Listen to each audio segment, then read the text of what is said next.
There we go. Before we jump into our notes, I know I sent an email about this, but I just want to say it out loud as well. So your exam was officially pushed back to the 11th, so no longer this week, but next week. Excuse me, on Thursday. So, excuse me, one second.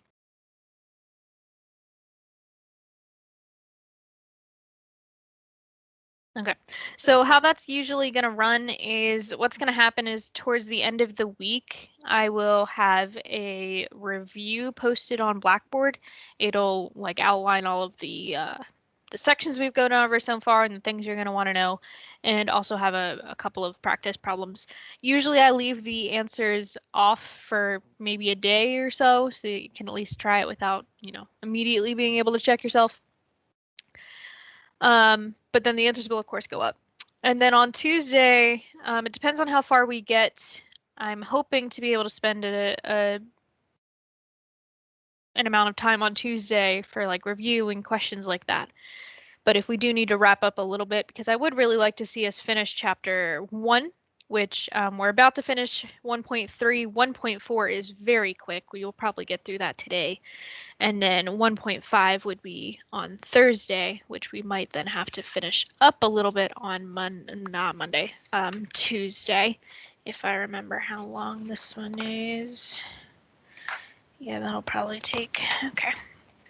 So we might need a little bit of time on Monday for finishing out that last section, but then I hope to be able to spend at least some time on review and on questions. So that's a thing. I don't think there was anything else I needed to say. So let's get started. So we're almost done 1.3. So this is the 1.3 notes. We almost finished this question last time, but we didn't get around to the interpreting piece. But I do want to just go back over this really quick.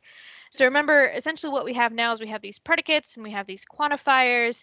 And specifically now we're looking at negating those. So remember, we have those new rules, universal negation and existential negation, which essentially tell you to bring the negation inside of the quantifier and then switch the quantifier.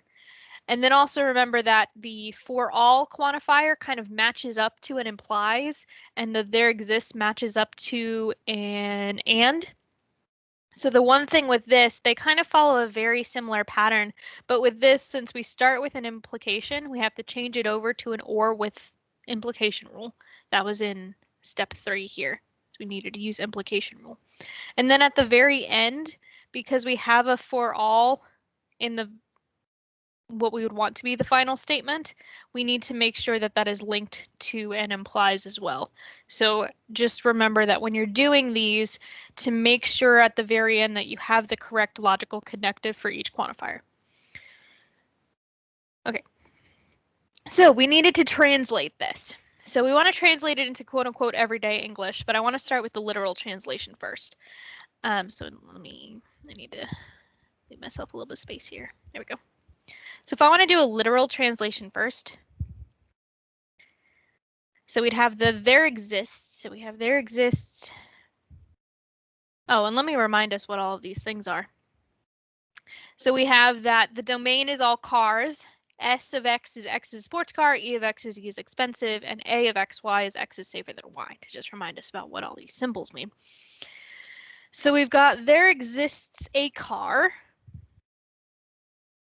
X, such that then we come to S of X, so X is a sports car. And for all Y. So remember, whenever you introduce a new variable, when you're doing this literal way, you have to also state the domain again. So we would say for all cars Y, if, because we're coming up to an implication, if Y is expensive,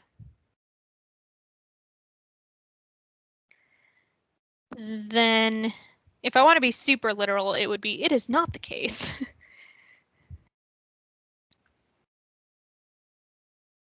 that Y is safer than X.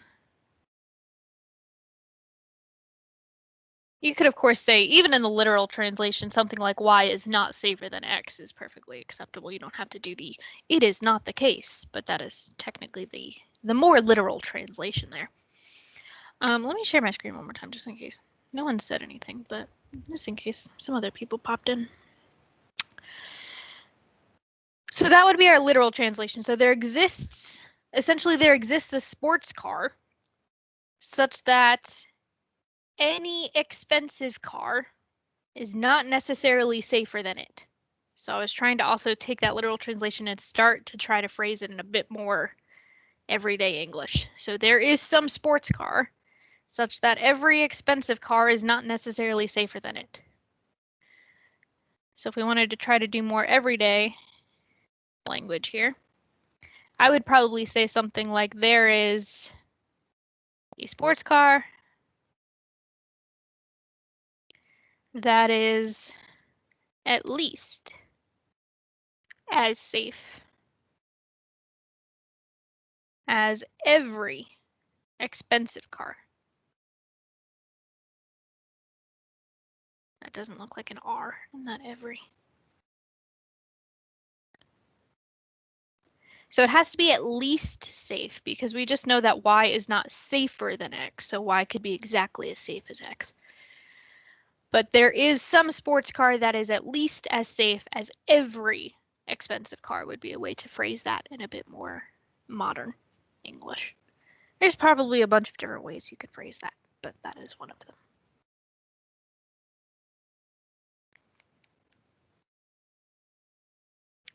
Questions, concerns on that?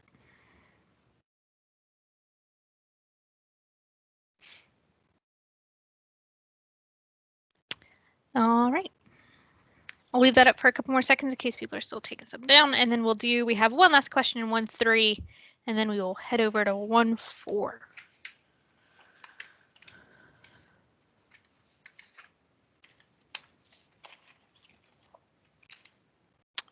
So the last question here is they want to negate the statement, if he is tall, then he is a basketball player. So the first thing we should do is, well, we don't have to, but the first thing I would personally do is write this as symbols because we're going to need the symbols if we're going to negate it. Now, this is an if then, so it's an implication. Since we have an implication, that was writing in purple. If we have an implication, it's going to link to an implies. Sorry, it is an implies, so an implication is going to link to a for all, is what I meant to say. So essentially this is going to be a for all statement, and let's just use X. We could use any variable we want, but let's just say X for the variable here. And let's say something like we could take T of X to be is tall, and maybe B of X to be plays basketball. Or is a basketball player, I guess would be better.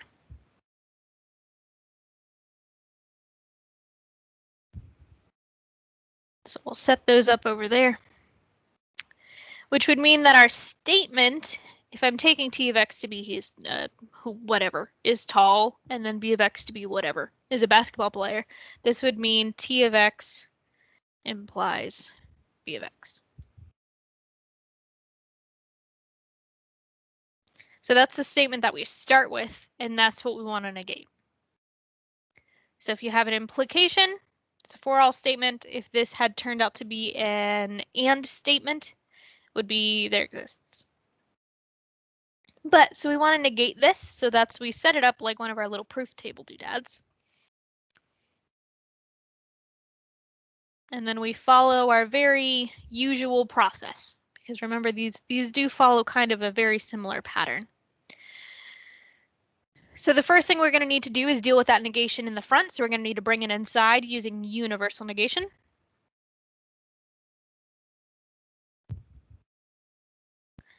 So that tells us to bring the negation inside of the quantifier and switch the quantifier, so it will become a there exists.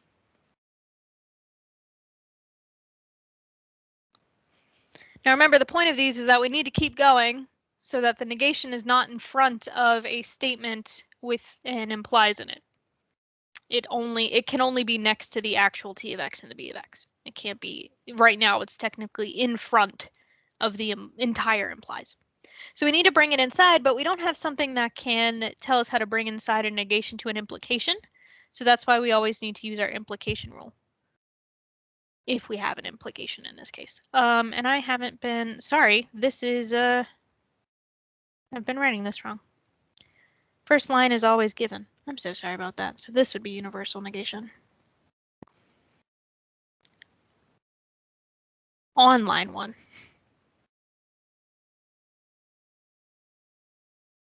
Sorry about that. And then we need to use implication on line 2. So remember, our implication rule essentially tells us if we're starting with the implies, we're going to negate the first thing. So we're going to end up with not t of x. Why is my brain not working? And it becomes an or. B of x, but we leave the back thing the same. So the only thing that changes is the sign, and we negate the thing in the front. Once you have an or statement, now you can bring that front negation inside. We have a rule to deal with that. That's our De Morgan's on line 3. So the existential in the front stays. We bring in the negation. De Morgan's also says switch the sign in the middle. So both things become negated, and we switch the sign. Remember here, when we do these, we're very specific. So you're not going to immediately change that not. Like if you might realize that bringing in that negation to the not t of x would just make it positive t of x, if you will. Let me say positive. But remember, we have to do it as kind of a different step because that's our double negation rule. So we need to technically leave that separate to then be dealt with by itself with the double negation rule.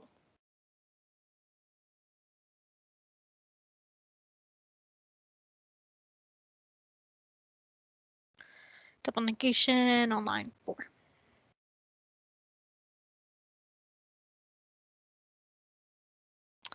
So now the only place that we have a negation is directly beside a predicate. It's not in front of a statement that has an and, an or, an implies, or any logical connective at all. So we're good to go. And we have an existential quantifier here, so we would need an and, but that's what we have. So we're good to go there as well. There's nothing else to change around. So we have finished our negation of that original statement. Questions, concerns on that?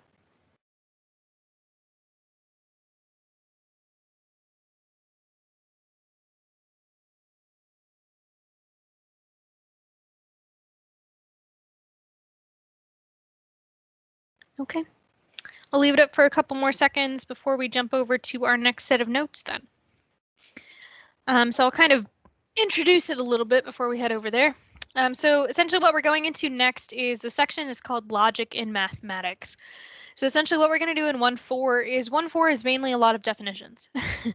It's just a lot of definitions of mathematical things, and you've probably heard of these mathematical things before and you've used them, like even and odd. But we're going to really define them. So you may know what an even number and an odd number are and all that jazz, but you may not have seen it in this, like the actual definition of an odd number or an even number. Maybe you have, I have no idea. But we'll go over a couple of definitions for things we're essentially going to need for the proofs that we're going to do in section 1.5. So we're going to need to pull on these definitions, these formal definitions of these ideas to be able to do the proofs. So unless anyone stops me in the next 5 seconds, I'm going to jump over to 1.4.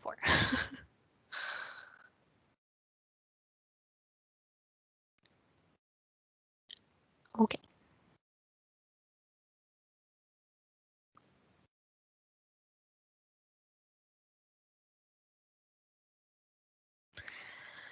So, as I just kind of said, we're going to discuss some mathematical terminology and elementary number theory. Now, don't freak out. It's not like hefty number theory or anything like that. It's just that some of these definitions are mainly used in number theory.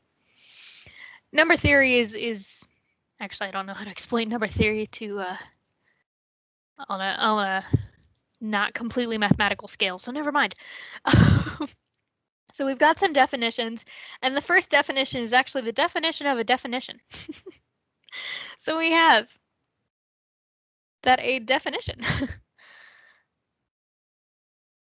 is a statement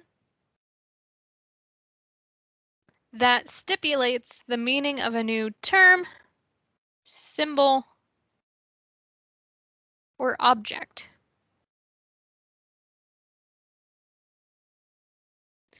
So in mathematics, a definition tells us exactly what we know about the term. And the thing is, with definitions in math, you got to be careful because you cannot assume anything else besides what is in the definition.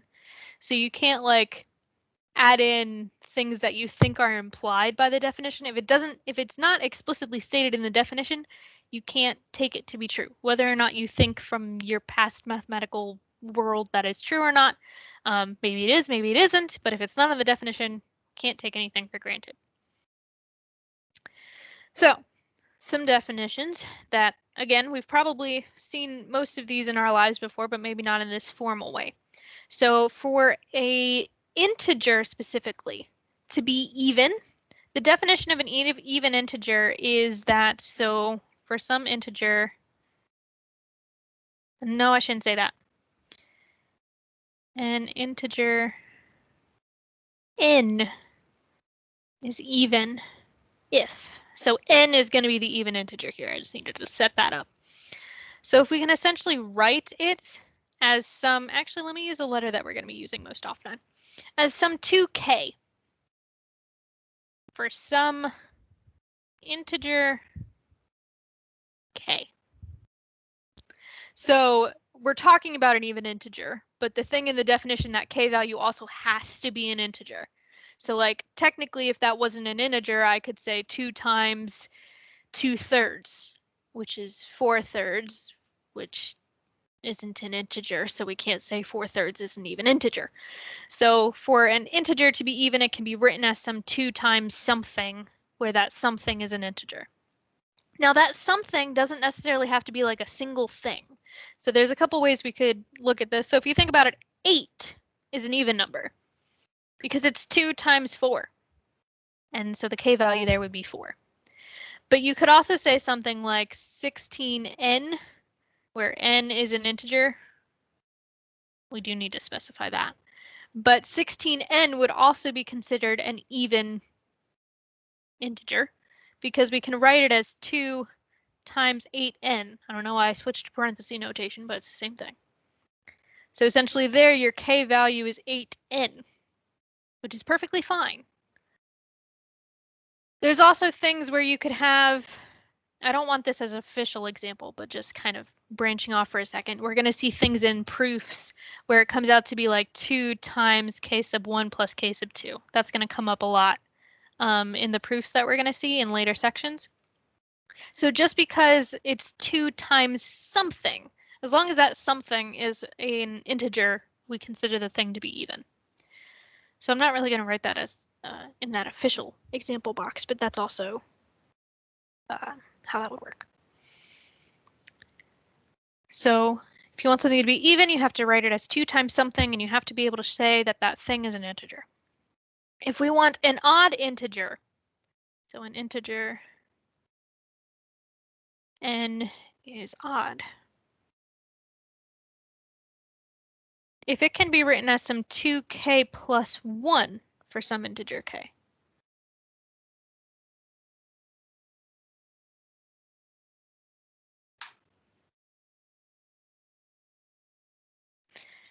So 7 is odd. Can be written as 2 times 3 plus 1.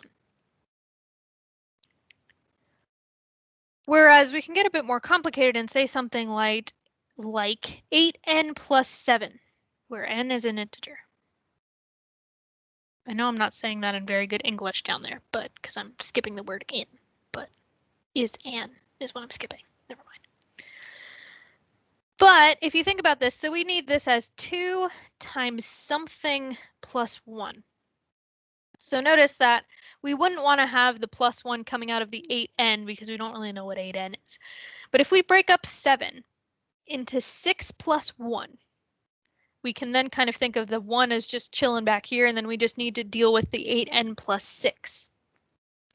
And to factor 2 out of 8n plus 6 would leave us with 4n plus 3. So let me just finish this. So if I were to go back out, we would have 8n plus 6 plus 1, so 8n plus 7. So there are some questions on your new homework for this week where you're asked to prove why something is even or odd, and this is essentially what they're asking you to do. They're asking you, it's essentially going to be a fill in the blank where you need to fill in essentially what goes in the parentheses. So if you're looking at your homework and you're wondering how you're supposed to prove that something is odd or even, you need to find the thing that goes inside those parentheses. Questions about that?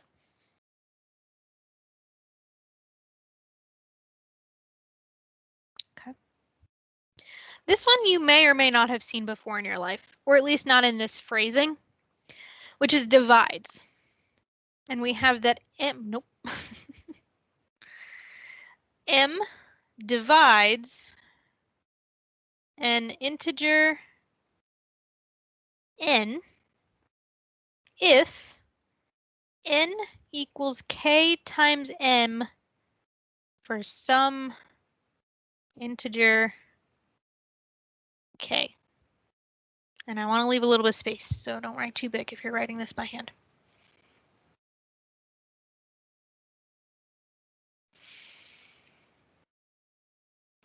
Now, this would be written as, let me not get this, n divides. I always want to write it backwards, and that's why I'm pausing real quick, because I want to make sure I don't do it backwards. Yeah. M, and then like a straight line up and down, and n. So if m divides n, we write it as m line n.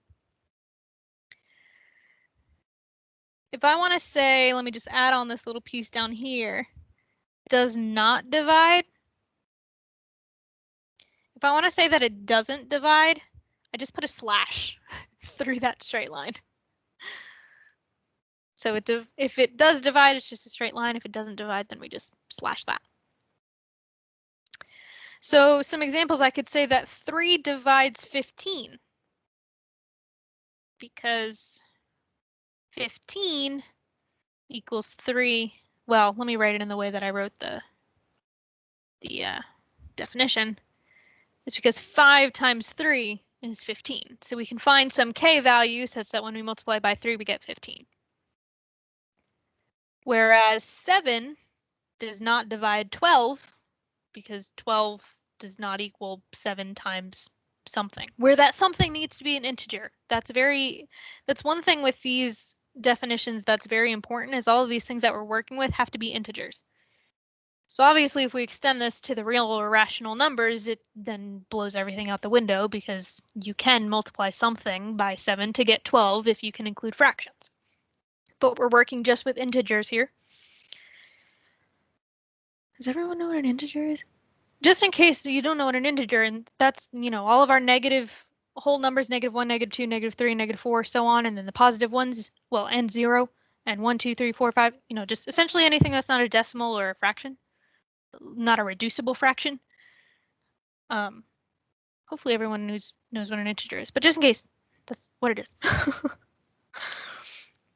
Anyway, a divisor is very similar to this. It links into this idea of divides. So a number that divides m, can I spell? Sorry, divides n, is a divisor of n. So essentially, if m divides n, m is a divisor. So it very much links to that idea of divides. So we would say something like 4 is a divisor of 16. Because 4 divides 16, because 16 is 4 times 4. So let me just clarify that extra further.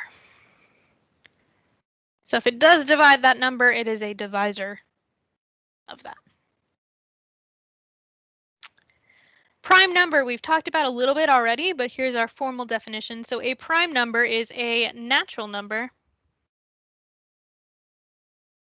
Now, depending on what mathematician you talk to, a natural number either does include 0 or doesn't include 0. We're going to take it to not include 0, I believe is what your book does. So natural numbers are like 1, 2, 3, 4, 5, continue on forever. So it's essentially the positive integers. So a natural number, n greater than 1, with no divisors. That doesn't look like an I. Other than n and 1.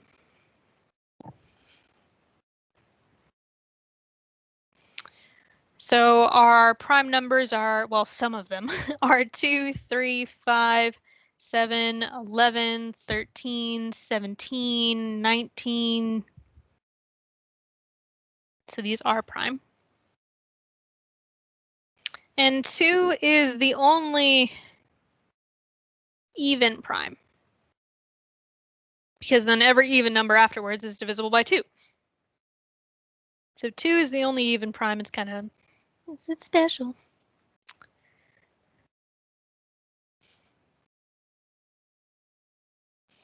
So definitions in mathematics are logically if and only if statements, which essentially means even though technically oh my gosh, my English broke. Technically, when you write a definition, it usually sounds more like an if statement, but we can go both directions here. You know, so a number is even if it can be written as 2k, and if it can be written as 2k, then it's even. They're kind of like an equals. So I'll wait a few seconds for people to write that down if they're still catching up. Next, we have a couple definitions that aren't going to be used as much as the ones that we just took down. It's just going to be helpful in just being able to read questions and stuff like that. So the ones that we just wrote down in that table are kind of going to be the workhorse for us in our proofs coming up. And these next definitions are just to allow us to talk about proofs and the types of things we're doing in more detail. So an axiom, that's an X. Yeah, let me make that look better.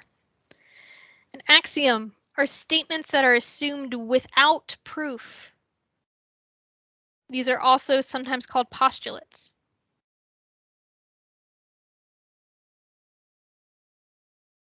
Oh my gosh. In mathematics, we try to take as little axioms as possible because we want to be able to prove the things that we say, to be able to show people that they're true. So we want to essentially assume the least amount of things without proof. Now, we're not going to go into too many axioms. There's like a ton of axioms, and depending on what type of math you're doing, you're going to take different axioms. You take a bunch of axioms in algebra, and you take a different set of axioms in geometry. So it really depends on what math you're talking about. We're going to focus on one main one, which I think is what this next kind of bit says. They're fundamental statements about the objects they describe. We assume as few as possible and use these ideas to prove new statements. So for example, an example of an axiom would be if n is a natural number, so is n plus 1. That's like without just taking that to be true, how do you really prove that? So these are kind of things that we just need to fundamentally believe in a way, and then we try to take as few of them as possible to be able to prove everything else from them. So again, for the most part, we're going to assume basic elementary facts about numbers that we learn in algebra. You know, if you add to, well, actually, that's what we're about to say in a second. So the main one we're going to actually use, we're actually going to state by axiom 1 in some proofs that we're going to use. So axiom 1, remember this guy. Axiom 1 is the following. If a and b are integers, so are a plus b, well, a plus b and a times b. Now you might be thinking to me, well, duh, of course. And that's kind of the point, is that the axiom are the things that we take for granted in a way, and we don't necessarily have to have any proof behind them. We just take them to be true. So this is something that we're going to be able to take to be true in our proofs, but we do actually need to use in our proofs. Because when we're doing the proofs that we're going to look at in the next section, we need to essentially say that something is an integer. And we can't just say, oh, trust and believe me, it's an integer. But we can say, well, we started with integers and all we did was add and multiply things. So by axiom 1, it's still an integer. So we're going to be able to use this axiom to essentially help prove that the things we're working with are still integers. That'll probably make a bit more sense when we actually get to some of those examples. Lost ability to see screen. Let me fix that.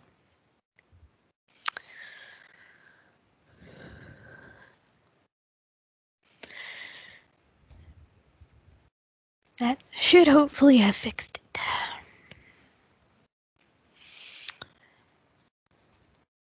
So we'll scroll down a little bit. Let me know if it didn't work, but I'm gonna start right down our next definitions.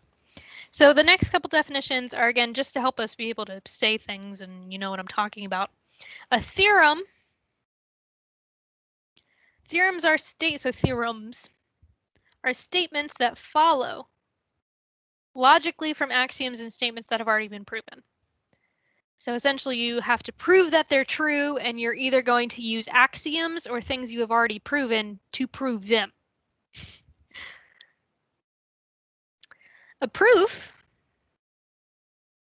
is a valid argument based on definitions, axioms, and other proven statements that demonstrate the truth of a statement. So that's what we're going to be focusing on in the next section, is being able to take something and prove that it's true. And we're going to be using those definitions. We're going to be using that axiom 1. And sometimes, every once in a while, we will prove something that we will then use later. The large majority of things we're going to be proving are kind of isolated. They're not really going to work together in any way. But if there does come a time where we have already proven something that is then useful in a different proof, we are able to use it. You cannot use a statement that hasn't been proven yet, or isn't a definition or an axiom. A claim is a statement that we intend to prove.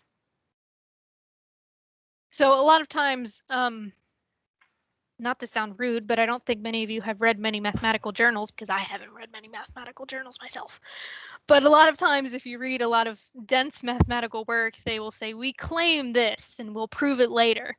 So, and essentially those are usually quote unquote trivial things. A lot of times they're not trivial, but essentially things that are like, we'll do the proof later because it's not worth our time right now, but we're going to say it's true for what we need to do now. We're not really going to claim many things, we're going to prove things, but that's what a claim is. And then a conjecture is a statement that is suspected to be true but cannot be proven yet. So there's a lot of things in, heftier math than I can ever comprehend, where a lot of times there will be, this is a conjecture. Almost all mathematicians agree that it is most likely true, but no one has ever actually been able to produce a correct proof. There are proofs out there that are like worth, if you prove it, you get $1 million or something like that. And that's how sure people are that it's true, and they just want an actual proof for it. So a conjecture is something that is suspected to be true. And froze again. That's weird. And for the most part, people usually kind of agree that they're true, but no one's actually been able to prove it yet. So it does unfrozen now. Boop, boop, boop, boop, boop.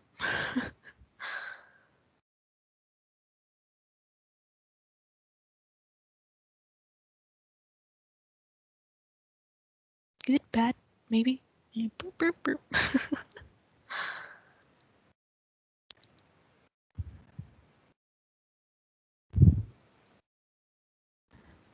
No one's yelling at me, so I'm going to assume it's okay.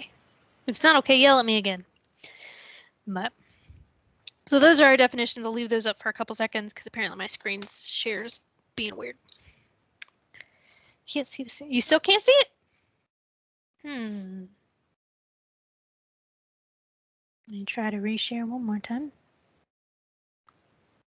You can't see. Okay, so I just made them go away, and now they should be back. Yeah, you also try going out and coming back in and see if that helps. Also, once you pop back in, let me know and I might need to share again. Oh, okay, you can see it now. That could potentially be it too. So I'll wait for him to try to pop back in real quick. I'm not too worried about time. We're going through things pretty well here. We might even get to 1.5 today. 1.4 is a very short section. Oops.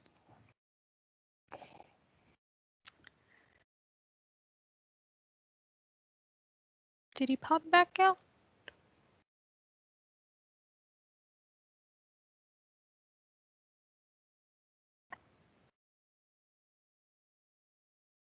Boop, boop, boop.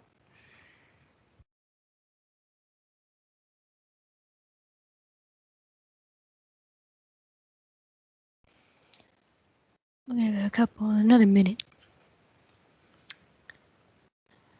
Let me unshare and reshare one more time.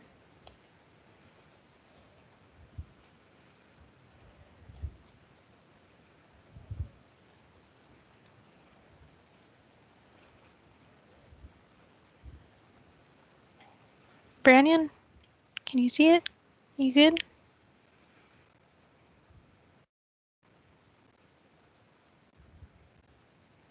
Yay! Okay, cool. All right. Yeah, that'll be uploaded after class. I'll try to do it almost directly after class so that I don't forget. So, excuse me.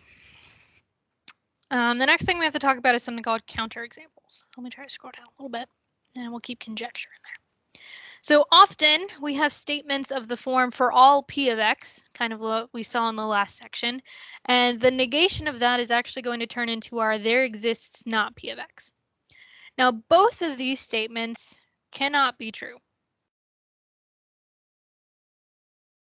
And I mean at the same time. You can't have a statement and its negation be true at the same time. That doesn't make any sense. So they cannot be true at the same time.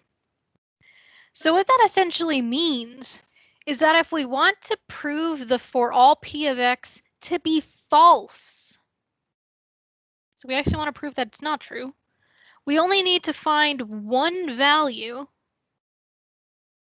that makes not p of x true.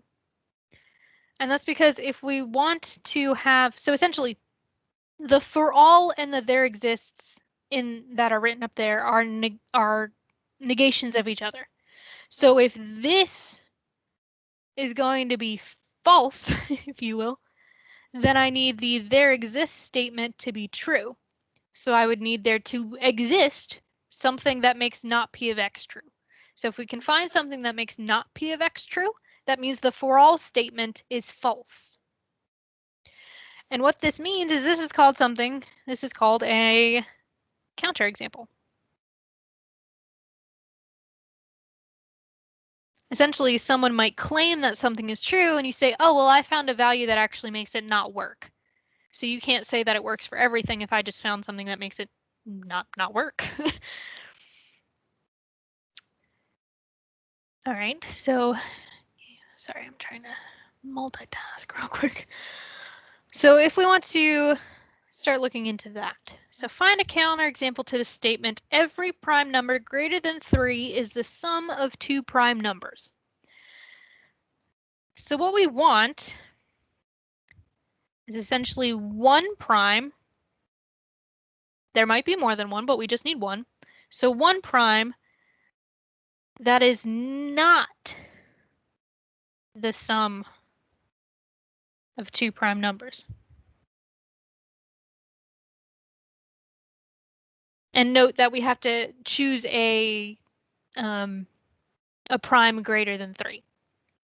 Now, there's a couple ways to go about this. You could just try to figure out which one won't work. You can also try to do it kind of a bit more strategically, where we just start using each prime and kind of check each one. Now that can also go awry I'll talk about that a bit in a second. In this case, it'll end up working out. So let's go ahead and start looking at primes that are greater than 3. So we have 5. Can I write 5 as a sum of 2 primes? Well, 5 is 2 plus 3. And that's a prime plus a prime, so that's not a counterexample because that follows the thing that is stated. What about 7? Can we write that as a sum of 2 primes? Well, let me be really specific here. If I want to just start listing things, I would have 1 plus 6 and 2 plus 5 and 3 plus 4, and then they would start switching. Well, the 2 plus 5 are 2 primes. So that doesn't work either because that can be written as 2 primes. So I know I didn't list out the other sums for 5. Technically could also write 1 plus 4, but that one wasn't helpful. But what about 11? Well, if I start thinking about it, maybe I'm not seeing where it could potentially have 2 primes that would add together to get 11. So let me just triple check all of the things that would add to 11. So I'll have 1 plus 10, those aren't primes. 2 plus 9, well, 2 is a prime, but 9 isn't prime. 3 plus 8, 8 isn't a prime. 4 plus 7, 4 isn't a prime. 5 plus 6, 6 isn't a prime. And then, of course, they'd start switching. 6 plus 5, 7 plus 4, and we don't need to write them down twice. So none of these are a sum of 2 primes. So this would be our counterexample. So 11 is a counterexample.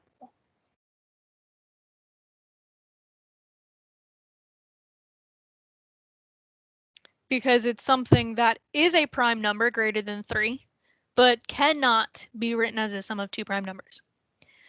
Now, I did that very strategically because I just started with the first prime greater than 3 and then just kept going until I found one that didn't work. That can work sometimes. Well, sometimes it can work and will just take forever, but sometimes it is not the best process to take because this is not what actually happened, but say for some reason the prime that wouldn't work isn't until I get into the 200s. It would take me forever to check all of the primes up to whatever prime in the 200s didn't work. So sometimes doing that kind of structured way is actually worse because it'll take you too long to find one. The large majority of the counterexample questions I will ask you can be found pretty, shall I say, low numbered, where it wouldn't be too much of a problem. But I do want to state that just in general, doing that kind of thing of just continuing to check and check and check and check and just saying, okay, everything I've checked up to this point works, so you know what, it must be true. Well, not necessarily, because what if it's, the next couple ones up that wouldn't work. But anyway, so that's the thing. Questions on that question before we do a couple more? Okay. And again, you might not have to do the structured way. You might just be able to think of one that doesn't work. That's also perfectly fine. So also in section 1.3, we saw the negation, because we actually did solve it. The negation of the statement for all x, p of x implies q of x turns out to be there exists in x, p of x, and q of x. If you were to do the formal negation, that's what you would get. So what this means is if we wish to find a counterexample to a for all p of x implies q of x statement, what we need to find is we need to find one value that makes p of x true and makes q of x false, essentially making the if statement true and the then, if you will, statement false. So say we want to find a counterexample to the statement if p is prime, then p squared plus 3 is prime. So what we need here is we need something that makes essentially p of x, the first thing, true. So we want p is prime, but this back part, so we want this to be true, and we want this to be false. But p squared plus 3 is not prime. So we do want to start with a prime number, but then we want the conclusion to be false. We want the p squared plus 3 to not be a prime number. So this is another one where we can technically just start from scratch. Again, the large majority of the ones that we will be asked, you can usually do that kind of formulaic way of just starting from the lowest number and working up till you find one that doesn't work. So what if we work with the first prime number, so that would be 2. Well, 2 squared plus 3, so 4 plus 3 is 7. 7's prime, so that's not our counterexample. What about p equals 3? Then we'd have 3 squared plus 3, so 9 plus 3 is 12. 12 is not prime, so this would be our well, maybe I should be careful doing a check mark. Well, no, because that's not prime is why I put a check mark there. So p equals 3 is a counterexample.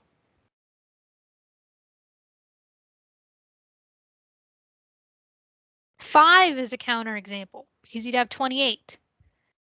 7 is a counterexample, so 7 squared is 49. 53. 53 might be prime. I don't know some of the larger primes off the top of my head, so 7 might not work. But 5 is a counterexample as well, and you can probably find a large variety of other ones that are counterexamples as well. But we just need one of them. So as long as you get one that's a counterexample, you're good to go. So maybe let me make an extra note for notes purposes. P equals 5 is another. Because 5 squared is 25 plus 3 is 28, and 23 is not 28 is not prime. Wait a minute. I just added 3, not 5. Whoopsies. 5 squared plus, no, it is plus 3. I'm crazy. Which means I solved the 7 one wrong. Oh my gosh, I'm rambling like a dork. So no, 5 is a counterexample. 5 is another. Sorry about that. So 7 squared is 49, plus 3 is 52. 52 is not a prime. Okay, so 7 is not a counterexample. Anyway, 3 is a counterexample, 5 is a counterexample, either one would work. If I can scroll, there we go. So say now our next statement, we want to determine whether it's true or false. If x to the 4th equals 16, then x equals 2. So if we were to try to prove this, it would have to be a really lengthy and long thing. I don't even know how you would, well, I was about to say I don't know how you would prove this, but that's because it's not true, so you can't prove it.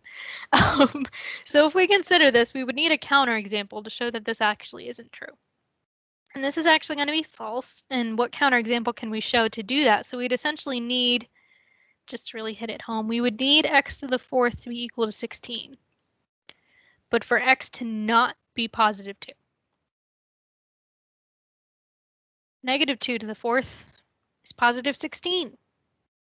But negative 2 is not positive 2, so it's our counterexample.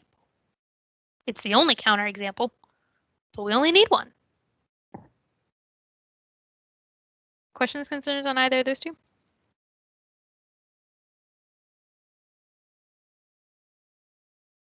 Okay.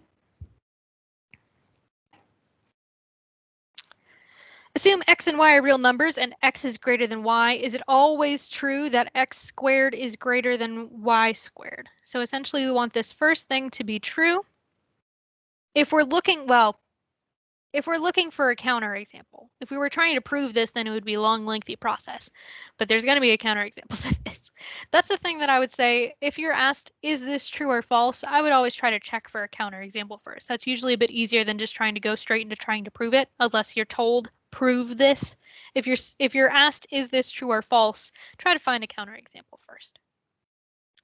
So we would want the x squared minus, x squared is greater than y squared to be false. So I actually want you to think about that really quick.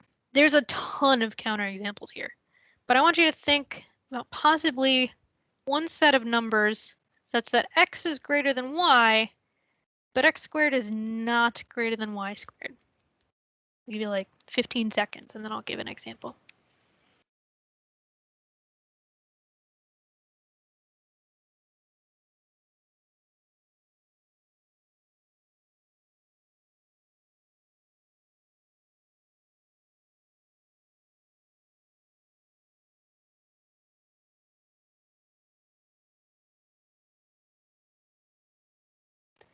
X equals 1 and y equals negative 2 is a counterexample. Again, there are millions, if not infinitely many.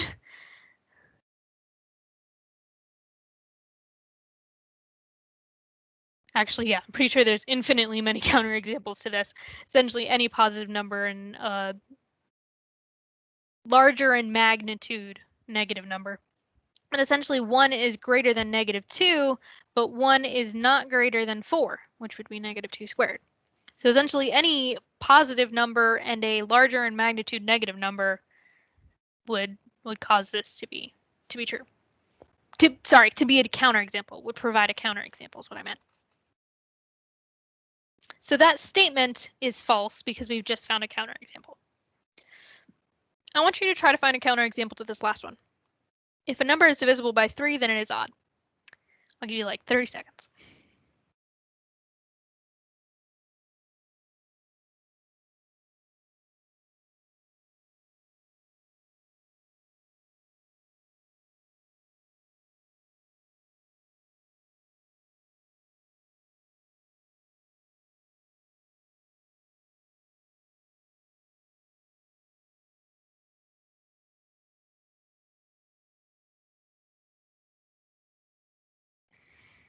So again, there's many counterexamples here. Exactly. That is one of them. So there's a bunch of counterexamples here. Essentially, you need something that is divisible by 3, but not odd. And we've got 2 good ones in the chat. We've got 12, we've got 18. I chose 6. You know, all of those are counterexamples. You just need one of them. But I'm just going to list a bunch, you know, you can keep going, 24, 30, you know, essentially anything that's divisible by 3, but odd. Sorry, even. That's what we want to find a counterexample. So, oh, also let me say this for the sake of note purposes. So remember the point of trying to find a counterexample here is we want the first thing to be true, but the last part, the then statement, to be false. So of course there are things divisible by 3 that are odd. 30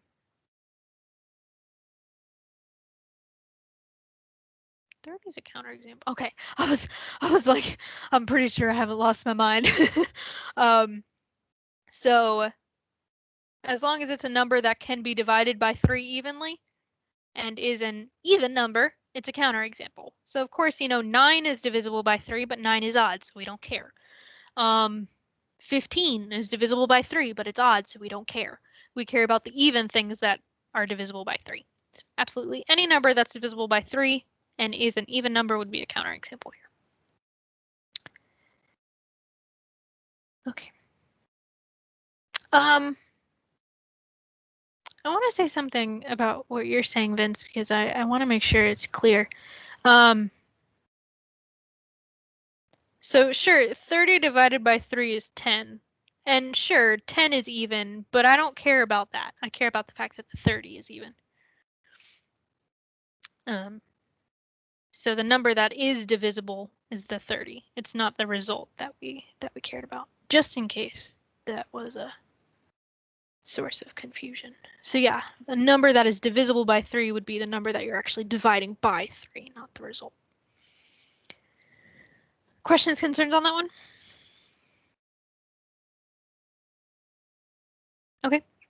I've kind of said a little bit about this, but examples do not prove statements, but a counterexample is enough to disprove a statement. So we actually have time to jump into 1.5 in a second. Like I said, 1.4 is very quick.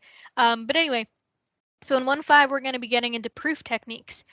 You can't just keep listing examples to prove something. Like, say this was actually true. It's not, but just say it was.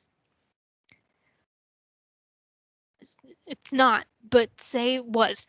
And say if I asked you to prove that it's true, and you just started listing a bunch of things that work, that's not a proof. You can't just give me a bunch of examples and say, see, all of these examples work, so it must be true. Because what if there's one example way off in, you know, the numbers in the thousands or something that actually doesn't work? So whenever we're trying to prove something is true, we're going to need the techniques from 1.5.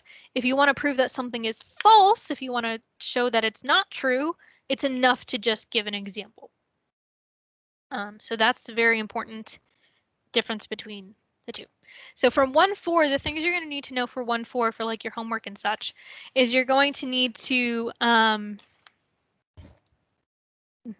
So you're going to need to be very familiar with those definitions in the table, the even, odd, divides, prime, and know how to find a counterexample. So those are the 2 things that you're going to want to pull from 1-4 for like quizzes and exams and such. Just one example is enough to prove false. Yes. So you just need one counterexample to prove that something is false. If you want to give more, you can, but there's sometimes things only have one counterexample. But if you want to prove that something is false, all you need is one. Because essentially the reason for that is that the negation of all of these things have there exists in the front. And remember that there exists, there only needs to be one. So.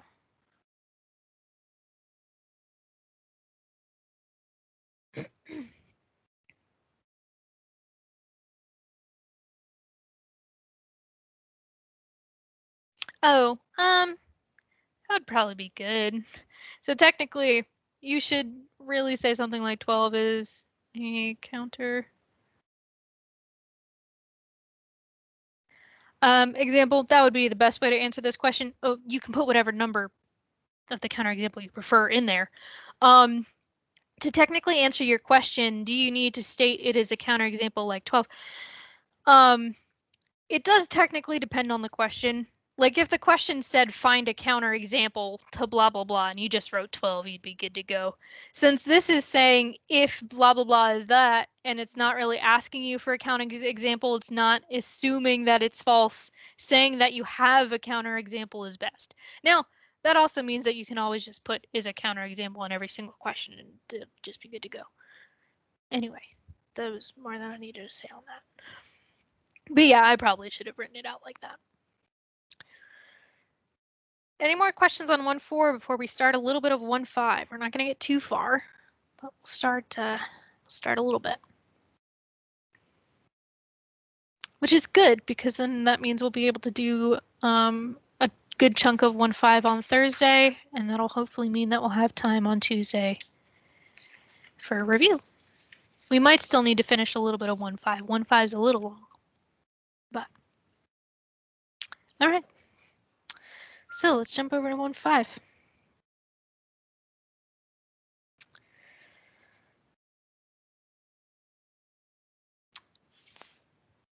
I want to start this section off by saying this one is another section that I don't want to necessarily say is hard, but can be complicated to wrap your mind around, kind of like that 1.2 one where we got introduced all of those rules and it just really takes some time to get your mind around, you know, how these kind of things work. This is a similar section. I think 1.4 is a bit easier, and I am very weary of saying the word easy just because it's mainly definitions and stuff like that, where this is, we're getting into the proofs again. So please, by any means, whenever you need to stop me, stop me. If you need me to go over the proof again, ask me to go over the proof again. Yeah. So essentially, we're going to discuss proof techniques in 1.5. So most proofs in math are actually written in more of a paragraph form than that tabular list kind of thing that we had done in 1.2. So that's what we're going to look at here. We're going to kind of move away from that kind of table idea and get into more kind of paragraph structure proofs. So there's a few different types of proofs. The first one we're going to look at is something called a direct proof. So in section 1.3, we proved that the negation of for all q of x p implies p of x was there exists q of x and not p of x. And here's actually the negation if you want to look through it again.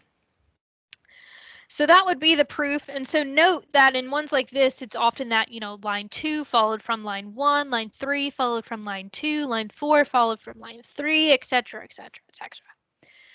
That's essentially the idea behind a direct proof. It's essentially if we want to start with A and prove C, there's going to be some sequence of results that lead us to the thing we want. We're essentially going to start with the thing that we're given.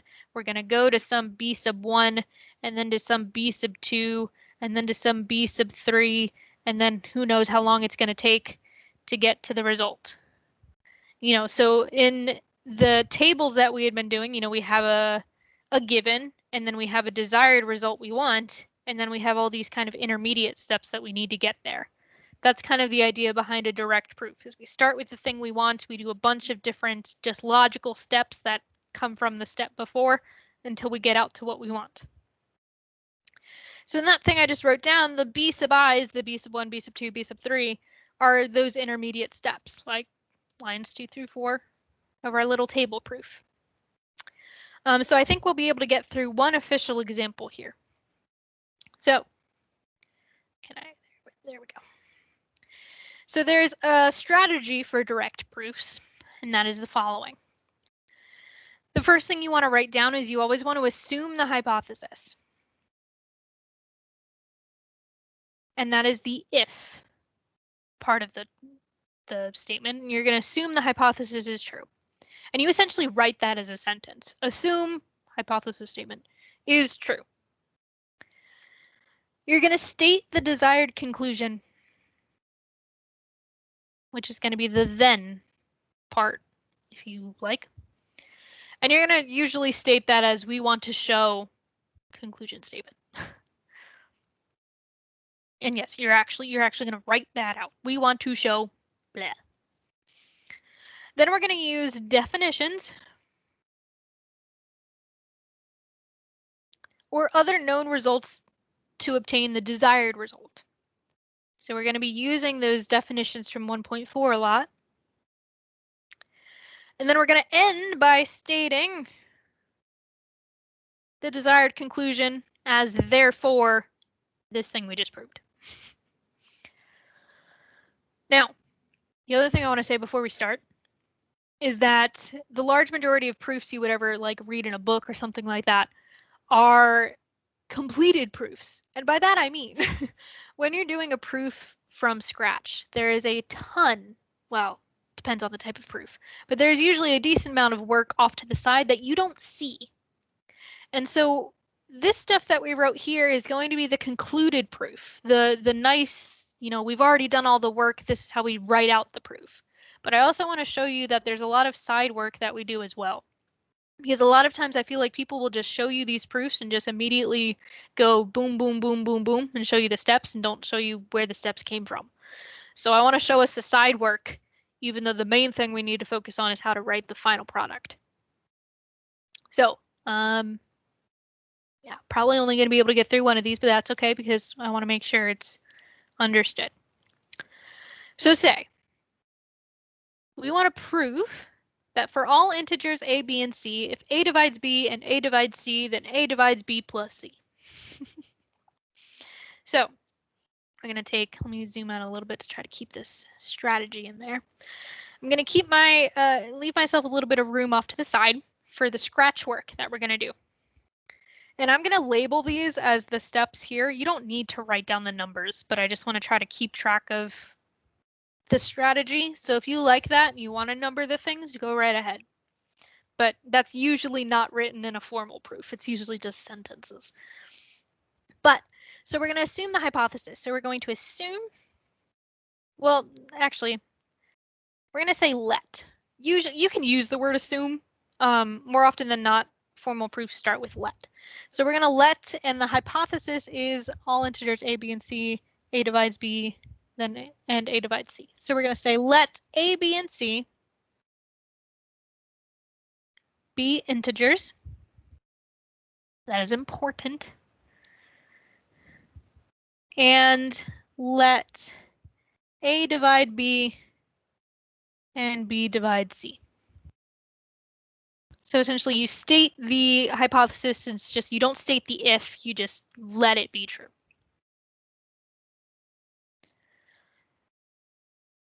We want to show a divides b plus c.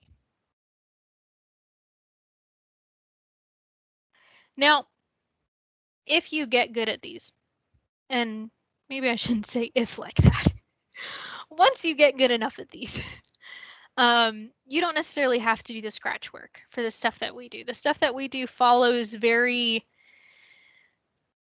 what's the word I want? linearly, if you will. It's like literally they follow one after the other, after the other, after the other, and there doesn't necessarily have to be scratch work. But if you need to do scratch work, do not feel bad about using scratch work. The large majority of proofs need scratch work. It's just sometimes when you get decent enough at them, ones like these, you can kind of see what happens. But because this is our first proof we're ever doing, we're going to come off to the side, we're going to do some scratch work. Oh, crap. Yes. Thank you. That was really bad. That should have been A divide C. Thank you. So don't write the assumption down wrong. I'm so sorry. I probably would have caught that in a second when I was trying to write A divide C. So we're going to come off to the side. And so we're going to write down the things we know. So we know that A divides C and we know that A divides B. Let's think back to our definition from 1.4 about what that actually means. So if A divides C, that means that C equals some K, I'm going to say K1 times A. And then if A divides B, that means that B is equal to some K, I'm going to say K2 times A. Okay, that's just using the definition of divides. Okay, so this is what we know. And what we want, let's also write down what we want in terms of the definition of divides. So what we would want is we would want B plus C to be equal to some, let's say, K3 times A. Now, why do I use 1, 2, and 3? Because if I were to just write K for all of them, that would imply that they're all the same number or integer or whatever, and that's not necessarily true. So I want to somehow differentiate between them, so I'm going to use subscripts. So note that the main difference between what we have and what we want is the fact that what we want has a sum in it. Okay. So let's go ahead and take a look at that sum. B plus C. Now note that I have that B is equal to something in terms of A, and I have that C is equal to something in terms of A. So what I'm going to do is I'm going to take those and I'm going to replace them with what they're equal to.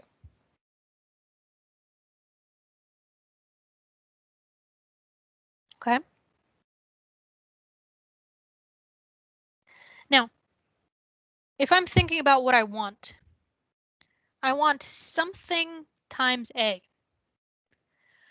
And notice that in what I have down there, I have an A in both of those terms, which means I can factor it out, pre-calculus, leaving me with K2 plus K1. Let me make my 2's match.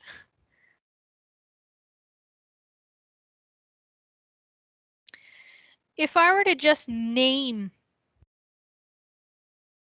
this, well, maybe I should avoid equals. Why don't I say can be? If I were to name that K sub 3, I'd have exactly what I want. B plus C equaling A times some K sub 3. There questions about that so far?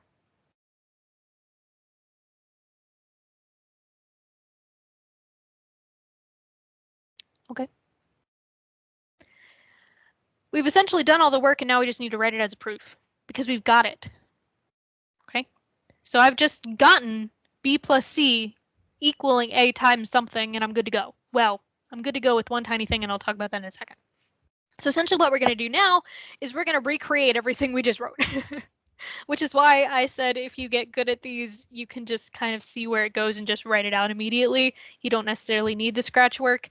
But essentially we need to formally recreate everything we just wrote down. So we have, since A divides B and A divides C, there are integers And I'm gonna use the same setup I used over here. Technically, I put the C1 first, so that one's a bit weirder. But anyway, so are there integers K1 and K2 such that, so we're using real formal mathy language, C equals K1 times A and B equals K2 times A. What if you put the K1 on the B and the K2 on the C? It doesn't matter. But I just want to keep constant with what I wrote in the scratch work over there. So, and then essentially you just recreate that kind of second half. We do the B plus C equals K sub 2A plus K sub 1A equals A times K sub 2 plus K sub 1. Now we need one last tiny official thing here. Because again, we think maybe we've got it because we've got B plus C equals A times something. But remember, in the definition of divides, that something has to be an integer. Okay? Let me maybe write that over here. Over here. Has to be an integer. But we have something that tells us that that is an integer, and it's that axiom 1 that I told you to remember we were going to use every once in a while. So we can say by axiom 1, K sub 1, well, let me write it the way it's written up there. K sub 2 plus K sub 1 is an integer. And now that we've formally stated that that thing is an integer, we have A times an integer, which is the definition of divides, so we're good to go. Therefore, A divides B plus C.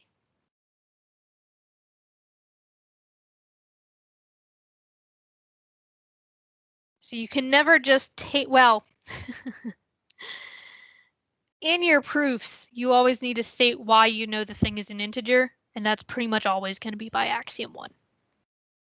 Because axiom 1 told us that adding or multiplying integers together gets us integers. And since K sub 1 and K sub 2 are said to be, whoops, that was supposed to be a highlighter, are said to be integers, adding them together still gives us an integer, so we can use axiom 1.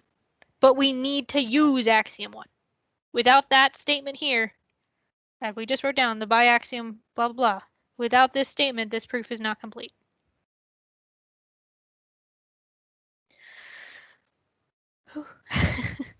Questions concerned about that? This is not particularly easy to get your head wrapped around at first. So don't feel bad if you've got questions.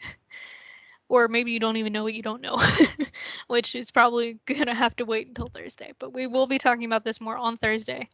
But are there any questions right now about that? Oh yeah, quiz on Thursday. Oh, what do I want your quiz to be on? Ooh, what do I want it to be on? Let's see. So last week we did. Well, no, there was going to be a quiz on Thursday, even if you didn't remind me. It's just I should tell you what it's going to be on. So it's better that you reminded me. What do I want it to be on? So last week, no, it's not your fault, really. You're actually helping people out so that they know what to study. So quiz on Thursday.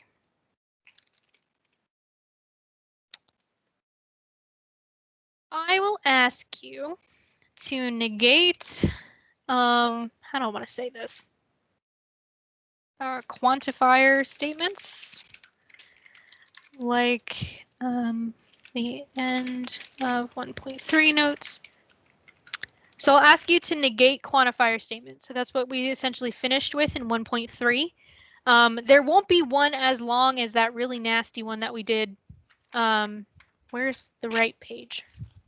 So let me pop back over here real quick.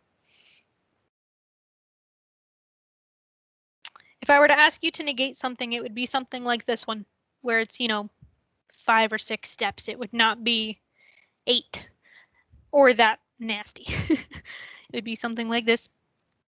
So I might ask you to negate something like that. And then I might ask you to use definitions to prove something is even or odd. So you essentially need to find the thing that goes in the parentheses, excuse me, kind of like the examples I put in the table when we started 1.4 notes.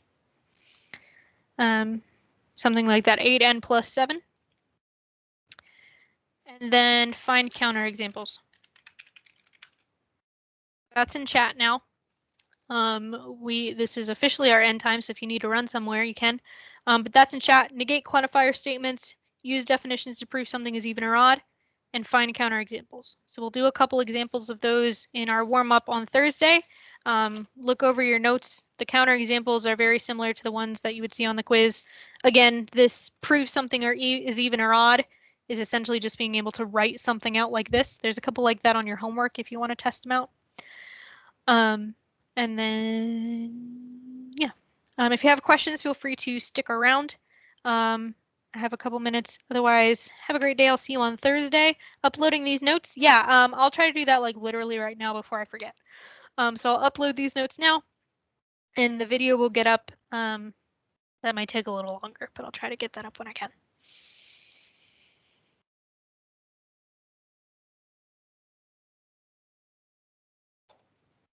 Mm-hmm.